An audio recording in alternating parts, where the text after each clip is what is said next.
Hello, I am Chauncey DeVega.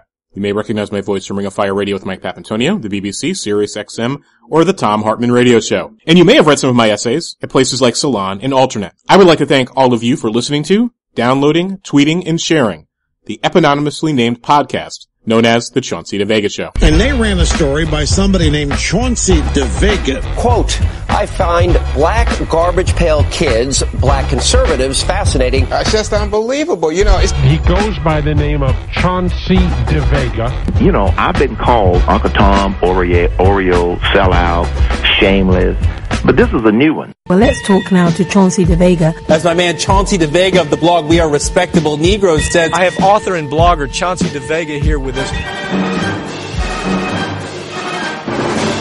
Hello! Fun and special gift to all of you here on the eponymously named podcast known as The Chauncey DeVega Show. Friends and fans of the website know that every year I take my pilgrimage to C2E2, Chicago's Comic and Entertainment Expo. So it's always a good show. I'm going to have the regular episode as always on Thursday, but I just wanted to drop this little gem on all of you guys. I have some thoughts, obviously, about C2E2. It was different energy this year. I don't know how to put my finger on it. Maybe it was because the space was different. Maybe feng shui is real. Maybe it was some intangible. They had some really interesting programming, some cool panels, and also a shout out, as we used to say back in the day. Shout out, especially for fans of Hot 97. Remember that? Hot 97, folks, New York, New Jersey, Connecticut, when Hot 97 was good, when Funkmaster Flex would drop those bombs, we give shout outs. Well, going back. Shout out to the, make myself laugh there for a moment, to the, interesting folks and nice people I met from the Twitterverse. So I met up with some folk who I have talked to online. I said, I'm going to go to their panels, introduce myself, do some networking, and talk to some folk. They had some panels this year, as I said. I'm going to elaborate on this in much more detail on Thursday, but I just want to get my thoughts together, and I'll preview them very briefly before I get to the goodies I got for you. So they had a lot of panels about harassment, about the tough year, supposedly, in geekdom, nerddom, fandom, with all the foolishness with Gamergate, with these men rights types and video game people and ruining the Hugo Awards, all that white victimology, childish, bratty behavior. So they did something with that. Man, a lot of conversations about, and I think these are important conversations about questions of diversity, inclusion, identity, and fandom, geek culture, comic books, video games, sci-fi, etc., however you want to bound it. There's something else going on. And maybe it's just me being the observant empiricist. Ooh, that's a good name for a comic book character. Observant empiricist. I'm gonna trademark that one. I don't know if anybody will read it, the observant empiricist. Or maybe, the observant empiricist. Or observant empiricist. That'll be a good title for like a, evil emperor figure or something. Something is needling me. It's needling me about these conversations and the way that they're put together and the way that the topics are approached. So here's your preview. You're not going to make progress on any of these issues of power, the color line, justice, gender, sexuality, or the like, arguing with trolls online, which is why I don't engage them, or treating known knowns as unknown unknowns. Man, that gets me so annoyed to sit here and listen to people talk. See, I said I wasn't going to go here. Biting my tongue, but it just annoys me to no end to hear people, they don't get what they're doing. Surrendering to these folk with their bad behavior, never mind talking about colorblind racism or homophobia or sexism. One of their primary strategies is to engage you and make you prove things that we already know. I don't debate gravity. I don't debate if water is wet. And folks are so, maybe it's a certain personality type, maybe it's a certain type of sharing, maybe it's a certain type of vulnerability and sensitivity, and empathy. Maybe it's a certain political personality type that I simply am not. So you can hear what you're going to get on Thursday, but I'm going to tone it down, dial it back. So we've got two awesome guests. This is the power of asking people, being direct, having a little press pass, and thanks to C2E2 for giving Chauncey DeVega a press pass. That was awesome of them. To just go up to folk whose work you like and say, hey, can we chat for 5 or 10? And our two guests, the first one is the one and only Mr. Max Brooks. You know, I'm a big fan of World War Z, not the film, but the book. I don't know how many people are fans of that horrible movie. And actually, Max Brooks was awesome at his panel. He talked about the creative process, Hollywood blockbusters, adaptation, Brad Pitt, all sorts of really cool stuff. So that'll inevitably up at C2E2. on YouTube. Just check under C2E2, I'm sure. So he and I sat down for about 10 minutes or so. He was so cool with his time. We said, hey, can we chat? He's like, sure. Picked a time, picked a place. So you hear some background noise. These are live interviews conducted on the floor. Tried to find some quiet spaces. And we talk about the Harlem Hellfighters. We talk about the colorline. We talk about the bloody red summers after World War I and racial pogroms against African Americans. We talk about briefly World War Z. It's mostly about the Harlem Hellfighters and how it's also being adapted for a movie with Will Smith, or being shepherded and starring Will Smith. And this is a really good one because here on the podcast, we had some great guests a few weeks ago, about 5 or 6 episodes ago. Authors of the great book, The Harlem Rattlers. That was a great conversation. 2 wonderful historians. Much love to them for their time and generosity, debunking a lot of the myths and popular misconceptions about that storied unit. So it's cool just to sit down and talk with Max. A wonderful guy, really accessible.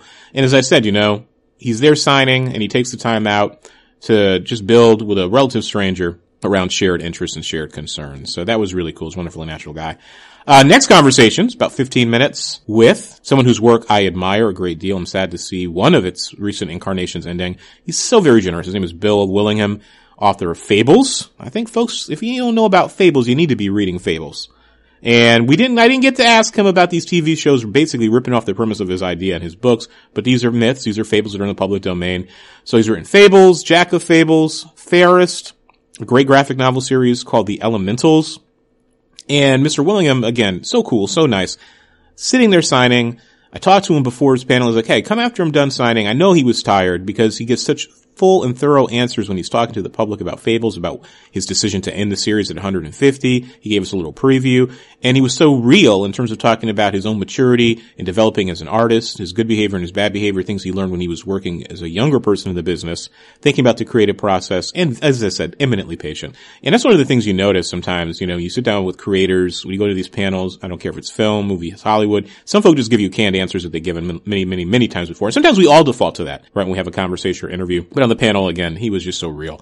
So he said, hey, Chauncey, let's chop it up. So he and I chat for about 15 minutes. And as I said, very instructive about the series. And he has some great advice about writing and also about breaking into the business. This is a business now, folks. You can do it as a hobby, but this is a billion-dollar, multi-billion-dollar business at this point. And some wisdom about how to go about doing that, about learning your craft, about working consistently and the like. I don't want to give it all away.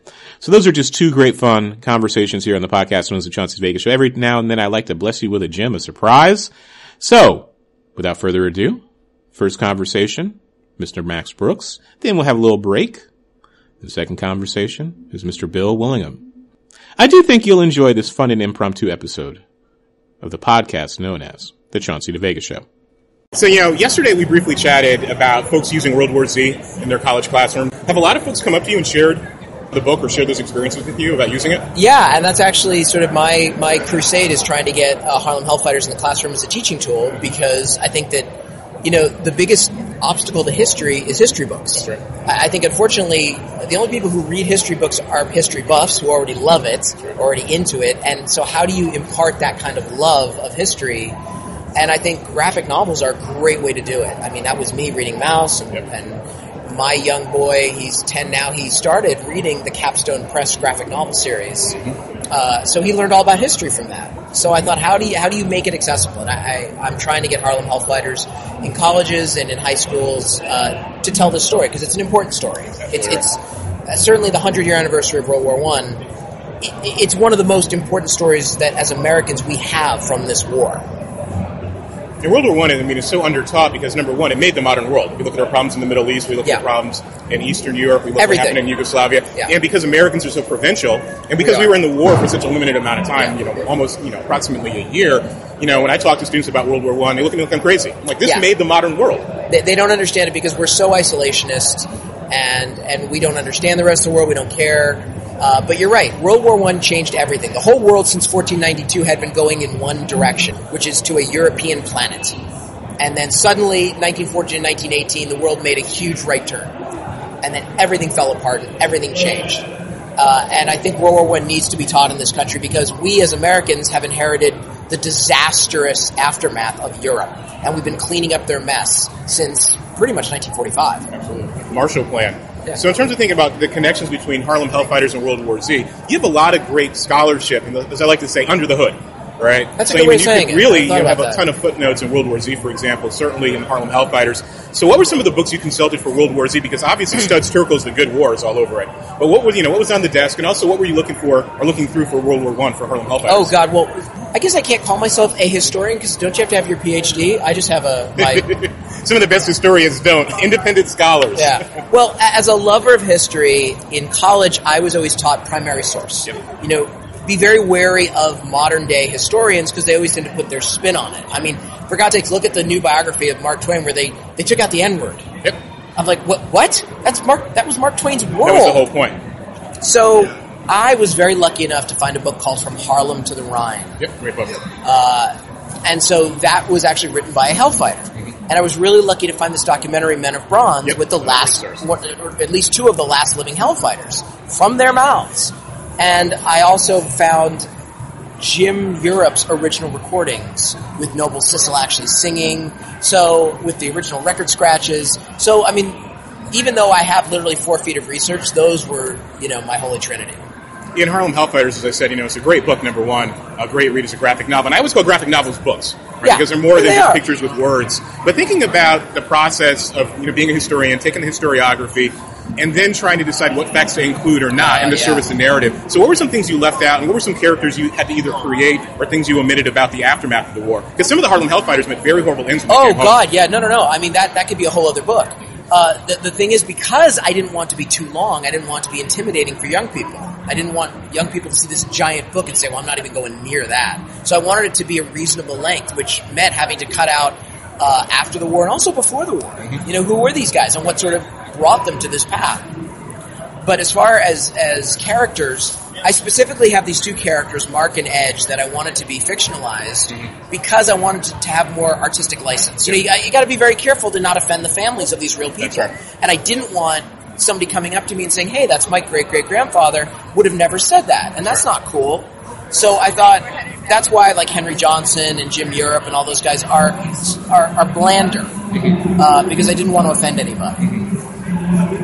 And also, too, thinking about, Henry Reese Europe, the father of jazz in Europe, and then some of the Harlem Hellfighters, we talked about, and you talked in your great talk yesterday about the day that racism died, as I said, in New York City. Yeah. Right? So you have this great march. But then a lot of the Harlem Hellfighters, they come home, they have PTSD, they can't get jobs, they're still afflicted by Jim and Jane Crow, and as you certainly know, and some of the listeners of the podcast know, then in places like Chicago, where we are today, C2E2, you had a whole series of years with lynchings, with racial pogroms, and you had in D.C., you have these amazing stories of some of the Harlem Hellfighters and African-American World War I vets actually manning bunkers and actually defending their neighborhoods against white lynch mobs. So this is an amazing story that hasn't been told. So Will Smith is apparently working on the adaptation for the movie. Yeah, he's working on it. We'll see what happens. I mean, because Hollywood's Hollywood. I mean, the good news is it's a true story, so hopefully that gives us some mojo when it comes to actually putting it on the screen. But yeah, the truth is, they came home to the Red Summer of 1919. I mean, that should be a miniseries in itself. Absolutely. Because, we talk now about racial issues in this country, and we still have a long way to go, but man, have we come a long way. I mean, that sort of iconic image of the Klan having that huge march in the largest DC. Marches in U.S. history. That's after World War I. That's not in the 1800s. I mean, that's after fighting a war to make the world safe for democracy. So, we have a lot of skeletons in our closets. And one thing I think Americans are good at is getting them out and looking at them. We're not the Turks who won't even acknowledge the Armenian genocide. I love about this country that we do sort of get out our dirty laundry and say, yeah, this happened. We did this. And if we're going to be proud of our country's accomplishments, we have to acknowledge the shame of its failures. And a random closing question, because I know you're pressed for time, been so generous. So during your panel talk yesterday, which was great, by the way, you mentioned the great book, There's a Small World, Tom Clancy's Red Storm Rising. Oh, what a book. And this is dating ourselves, we're roughly the same age. I know. I remember being able to go to CVS, and I had the flu, and my mother got me that book at CVS, and I read it in about a week. And the great opening where the stealth fighters attacked the Soviets in the Warsaw Pact before they crossed the Rhine. Yep. What are some other formative books for you? Oh, my God. A similar book was called Red Army by Ralph Peters. Great book. World War III, but all from the Soviet point of view. I thought it was amazing. Team Yankee. Yeah, Team Yankee. Fear and Loathing in Las Vegas. I mean, what a searing indictment of the baby boomers, because it literally was it was the aftermath of their glorious revolution. It was their sort of sobering hangover. What other books did I read that I love? I love The Odyssey by Homer. That's my one pretentious book. But I also love old sci-fi. I love Starship Troopers. Heinlein. Heinlein's just amazing. He's problematic in and of himself. Never mind his racial politics. Yeah, no kidding. I probably wouldn't want to hang out with the guy. No. But I loved graphic novels growing up, and one of them was called A Sailor's Story by Sam Glanzman, who was a World War II vet. And it's nothing exciting. It's literally just life on a U.S. Navy destroyer in the Pacific. And it's just daily life, which you don't see a lot of. The mundane. Yeah, exactly. The mundane of a sailor's story. I was lucky enough they're bringing it back. They just brought it back, the collected works, and Larry Hama and I got to write the foreword and the introduction. Because as a kid, you read about the glory of the war, the excitement, the drama, but you don't read about the daily grind. And there's no better book about the daily grind than, I think, A Sailor's Story. What does it say about war? It's 99% tedium and 1% terror. That's exactly and that's well so hard to convey. But Max Brooks, I want to thank you for your time. Greatly appreciate it. Love your work. Thank you very much. Mr. Brooks did some great sharing there, and when he was talking in his panel about Red Storm Rising and books, and talking about, as a child, the joys of losing ourselves as Cold War babies, I should have asked him about Red Dawn, but Max Brooks was so cool, very, very patient. Sometimes you just know you click with somebody, and I like to believe he and I, in our 8 minutes of conversation there, had our little Vulcan mind meld moment talking about Red Storm and writing and future projects. And I'm always curious about people's inspirations, the things that urge them on, the things that say, you know what, I want to do this too. I want to become a storyteller in whatever medium I'm working in, or I want to be a teacher, or I want to be an artist, or I want to be an athlete. Whenever somebody has a calling, right, quoting, thinking through some Weber for a second, that idea of vocation, where does it come from? And what are we doing as a society with our schools and other opportunities to mentor and reach out to young folk to make sure that they can follow their dreams? Because I think we're doing a very, very bad job of it. There's a whole conversation about our public schools and what it does to talent and what it does to interesting people who are outside of the box, or as I like to say, interesting and smart people doing interesting and smart things, and how very often they're derailed by America's school system. So speaking of inspiration, speaking of the idea that sometimes you want to do the thing that folks whose work you admire encourages and inspires you to do. See, you thought I was going to drop that one. I was going to flub that one. I didn't. Got that one right out the way I wanted it. And I almost flubbed that one by commenting too much. So part 2 of our very special installment of the Chauncey DeVega Show. 2 interviews from C2E2, 2015, here in Chicago. And as I always say, I'd like to thank the kind and interesting folks who are so generous and so supportive of the podcast for making my various adventures possible. As I said, you guys have sent me to Worldcon, cover me on that and some other events. I really appreciate it. I always like to give that love out. And also, if you guys didn't tweet about, email, share, and tell folk about ChaunceyDeVega.com, my various work on Ring of Fire, TV and radio, more TV, fingers crossed, coming up, by the way, hinting at my other surprise that we will be resolving imminently, I hope. The BBC, Salon, Alternate, all the various places that folk can find me. Wouldn't be possible if it wasn't for you good people. So, as I said, I like to give you guys these fun blessings and gems whenever I can as my way of saying thanks as a ghetto nerd to all of you. So, as I said earlier, Bill Willingham, author. There's actually some really cool books, traditional print books, set in the Fables universe that you guys should also seek out. I think you'd really enjoy it. But Bill, again, kind, patient. He's sitting there, and we tried to scurry away to a quiet area where his fans wouldn't bother him. And again, 15 minutes is a lot of time to talk to someone in one of these settings, and Mr. Willingham was so cool. As I said, we talk about graphic novels, fable. We talk about graphic novels, fables, professionalism, his childhood for a quick second, and thinking about what he is telling us about himself through his work. And that's a very important question. It was what I really thought about. I was like, I don't want to be too intrusive, but art is a way of the artist to reflect who they are. And he was, again, so transparent in his answer, and it was much appreciated.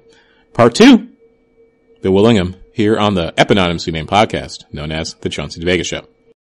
Well, first of all, I want to compliment you on your just generosity of time with folks' questions. Because a lot of folks who do a panel and they rush through the answers, and you seem to genuinely enjoy talking to the fans and talking to folk. Is that just... I'm sure that's vanity on my part, that I just love the sound of my own voice. But I like giving a complete answer when possible. Mm-hmm. And is that just personality or learned behavior? And over the years, you're like, you know what? Just through professionalism and habit, I really want to talk to the folk. And sure, of course, learned behavior.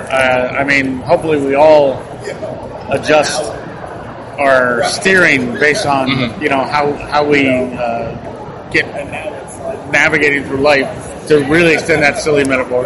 But part of it is I'm ashamed to say that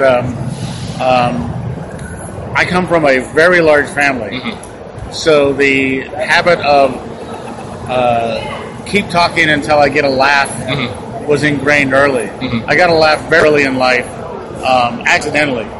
My dad was stationed in Germany. I was a little kid. I was 5 years old. We came over, when he left the Army, we came back over to America by ship. And they shipped our car with us. And so we unload the car, and I see it coming down off the ship, and our whole family is going to jump in this car and go. And it's in New York. Mm-hmm. So my mother's going on and on about how we're going to see skyscrapers. You just wait, in a little bit we're going to see skyscrapers. Well, she never told me what skyscrapers were, and I'm a little kid, and I'm trying to figure out skyscrapers. What could those be? And I was a fan of comics, even though I couldn't read at the time. I had many older sisters who would read, so Stumbo the Giant, things like that were terrific.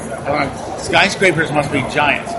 And I've seen my dad clean the window with squeegees and stuff, so I imagine them with just squeegees, like squeegeeing the clouds and getting the water down. So I'm thinking, well, that's great. I think that'll be great. So we're stuck in the car, and we're driving through New York and through Brooklyn and all this kind of stuff to try and get out and get on the road. We're heading to the West Coast. And my mother from the front seat is calling out everyone's name. Barbara, do you see skyscrapers? Yeah, I see them.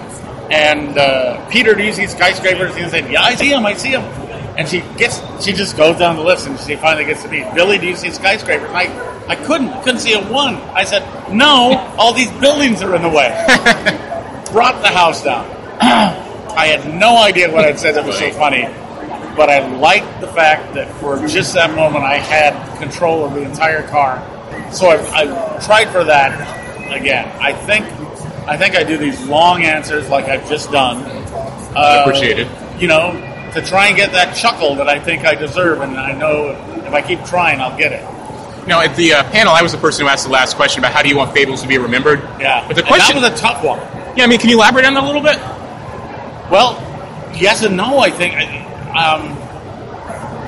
There is that part of me, a humble part, and I do have a little humility that I don't think I get to be part of that equation. I certainly don't think that any writer has a right to be part of that equation, because you put the story out there. The story is not you.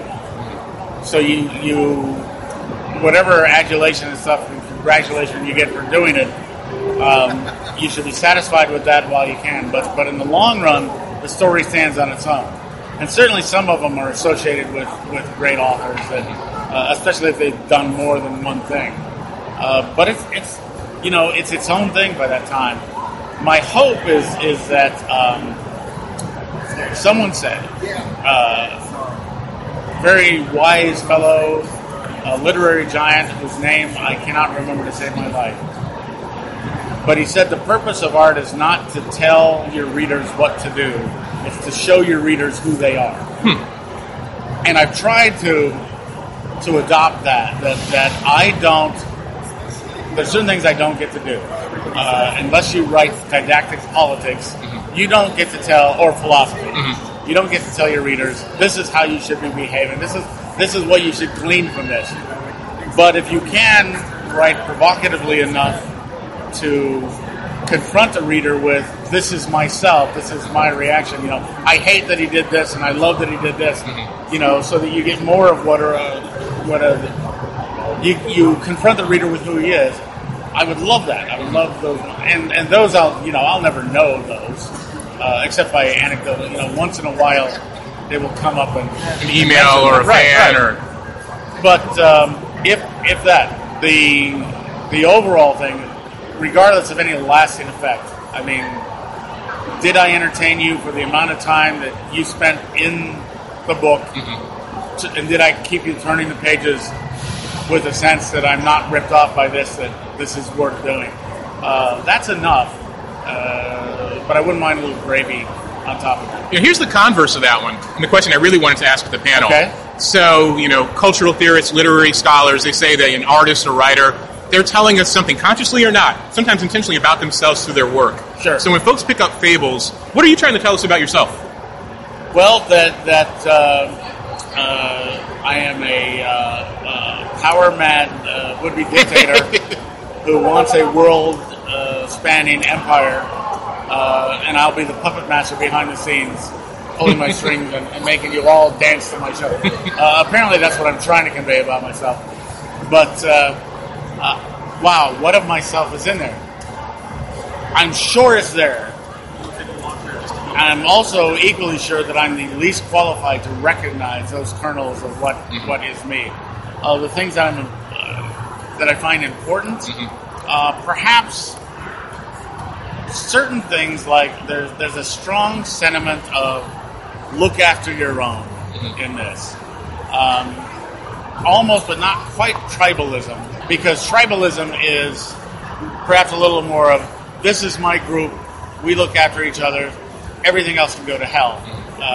And especially if we do it, because, if you have resources we want. Sure.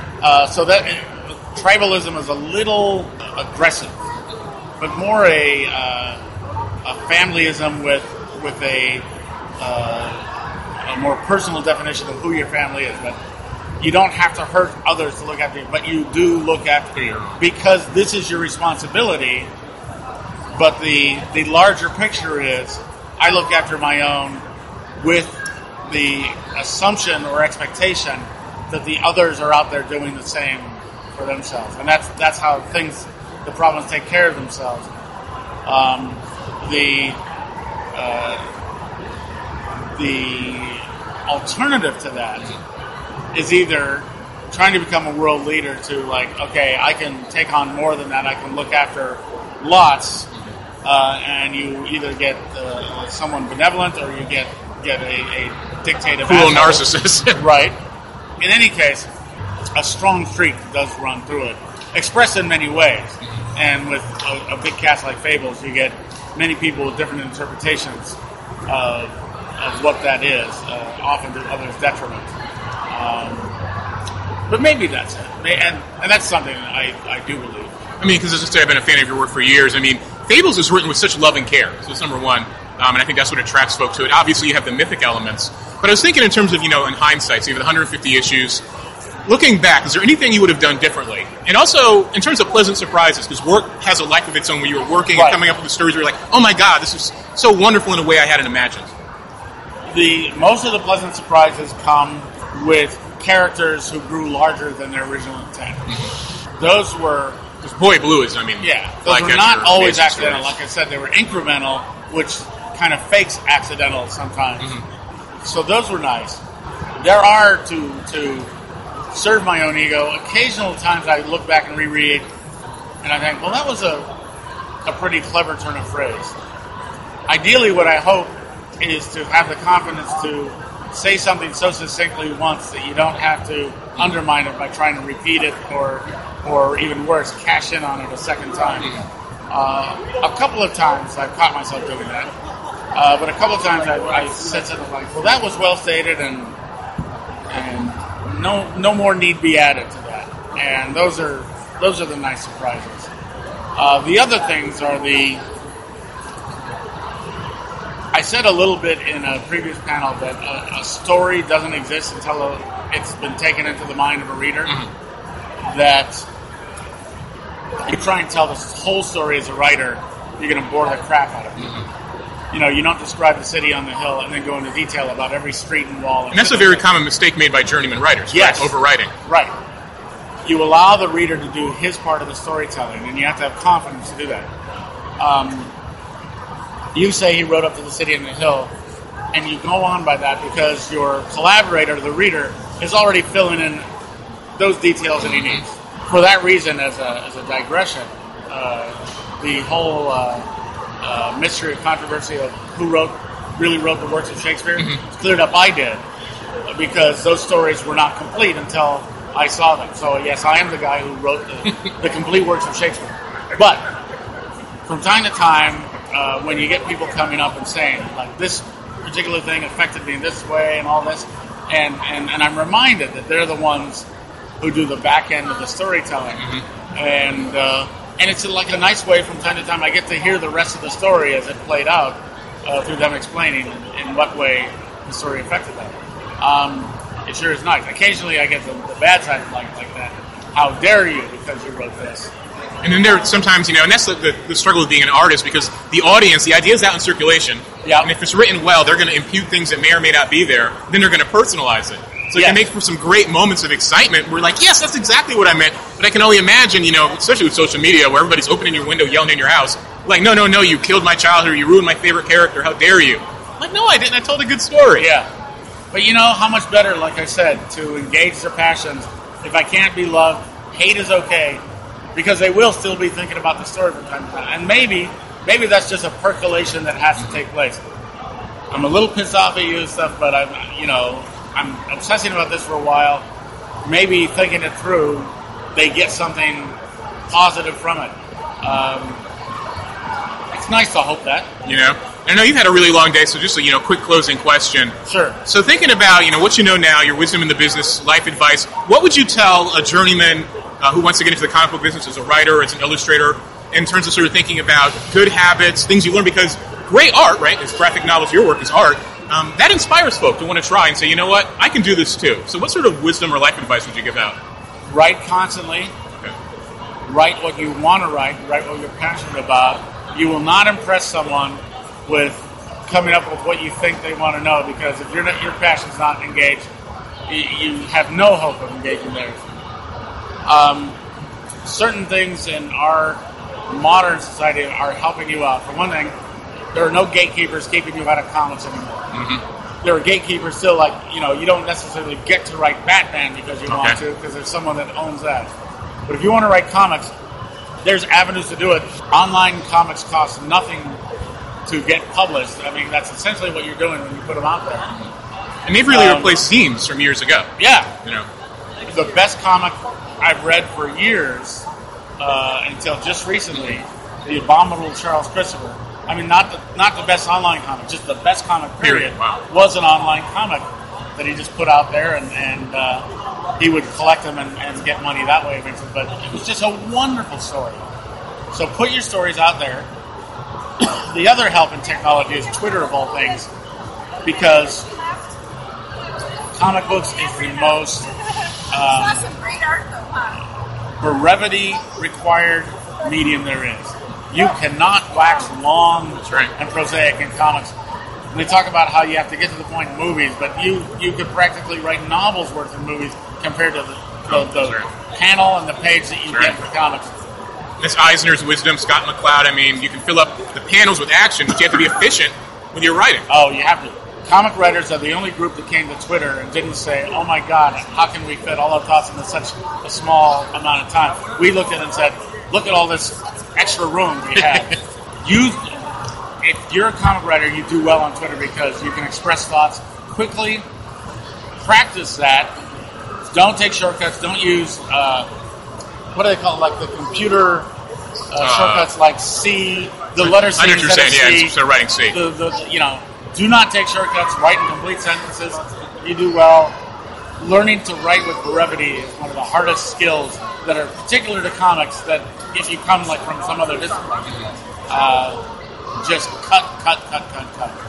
But you have a place where you're hanging out anyway, so use that as practice. There you go. The wisdom of brevity. I want to thank you again for taking the time. Thank you. It's much, much, much appreciated. All right. Thank you. Jam-packed episode here. Concentrated flavor. Like the Kool-Aid, you get the Kool-Aid, and you go and you got those crystals, and you put the extra sugar in it, and you can make a Kool-Aid shot. I used to love having the Kool-Aid in the little cup, not the big cup when I was growing up, because I could get more flavor. I think this was a very flavorful and entertaining installment, impromptu installment, special installment of the Chauncey DeVega Show. So I'm going to continue with our traditional numbering. So this counts as an official episode. But I want to thank Mr. Max Brooks, Mr. Bill Willingham for being so generous and patient with their time, because I can only imagine how tired they were, and they still found time to chat. This Thursday, we'll have a regular episode talking about zombies. So Mr. McKinney and I sit down on Thursday's episode, and we chop it up. We talk for about 90 minutes. And as I said in the last episode, police officer, author, award-winning writer about zombies, and man, practical police experience, insight about public policy and human nature, and good writing. You can't beat that in zombie storytelling in terms of world building. And as always, even in an impromptu episode of the Chauncey DeVega Show, my gift to you guys, something fun, something random, I always close the same. I say two things. One is, if you like, enjoy. find nourishment from the ChaunceyDeVega.com or my various writings online. And I do want to send out some love. So I'm getting senile. Doing these 2 episodes, I threw myself off my game. I even wrote a note here that said, mention this to the kind people who sent me very supportive emails about my most recent piece on alternate. I'll be putting up on the site at some point this week, where I talk about whiteness and white racial identity and the intersections with race and class. And that's a pretty long article. I'm surprised alternate actually ran it in its entirety, about 20 pages, double spaced, 15 or 20 actually, Arial font, and that's pretty long. And I try to do some good teaching as always. There's some stuff going on beneath the hood. Try not to be as dense as one would be in a formal academic article, but I do think and stand by the important observation about how whiteness and white privilege are scams. They're one of the greatest inventions of all time in modern history, and in many ways created modernity. And that's a whole conversation about the 15th century and the invention of whiteness. If you haven't read the great book, A History of White People by historian Nell Painter, you gotta check it out. It's wonderful, wonderfully insightful, very smart, very sharp. And again, she's on the dream list of people I have on the Chauncey DeVega Show. And I got a lot of kind emails. Folks saying, hey, this is a revelation for me. I really appreciate you trying to tie together some of the scholarship to help me think about how whiteness and class privilege and how whiteness actually serves the interests of the white elite. And that's an old story going back to the planter class, Bacon's Rebellion, and how that's been transformed. And I wish I had, in another version, I'll probably amend it for another publication, we shall see, to really talk about neoliberalism and multicultural corporate democracy. Because this is the challenge. That's what we got to figure out. And there's some great scholarship out there on that. One of my favorite books is Theo Goldberg. Yeah, brother Theo Goldberg. His book, All the World is a Ghetto, and he tries to grapple with the color line of neoliberalism and globalization. So I want to send again thanks out to all those folk. Circling back, if you like, enjoy, find nourishment in or with or from the podcast on the Chauncey DeVega Show, my other work, you know what? Our fundraiser is coming up. Twice a year. I don't advertise. I don't sell ad space. I've had offers. I don't do paid for content. I've had offers and I was politely declined. And that's coming up in a few weeks. That's going to be starting in June, probably for about 2 weeks. And I like to get that over with as soon as possible. But in lieu of donating then a penny, $1, $5, 10, or 20, because we got some really cool, folks who always throw money, ducats into the collection pile. And I really appreciate it. You can always go to the right hand sidebar at ChaunceyDeVega.com. Click on the PayPal link and throw $1 or $5 or more in if you believe that we are so deserving. And if you can, because as I said, there's no pressure or guilt here.